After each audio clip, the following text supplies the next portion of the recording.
அவளோட லவ்.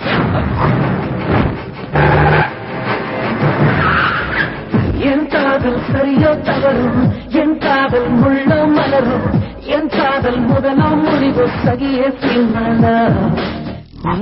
என் லவ் கண்டிப்பா ஃபீல் பண்ணியே ஆகணும். நீ எப்பவோ ஒன் சைட் லவ் குட்டிதா. பாஸ் லவ்வே இல்லாத லவ் லவ்னு சொன்னீங்கன்னா லவ் எப்படி லவ் ஆக முடியும்? நல்லா சொன்னான்ல.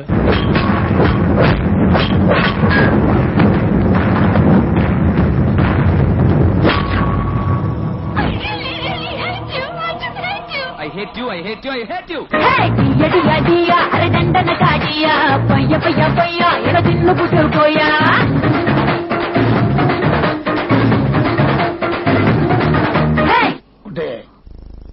உன்னை எனக்கு ரொம்ப பிடிக்கும்டா. ஓ யாரா இவன் பூசா?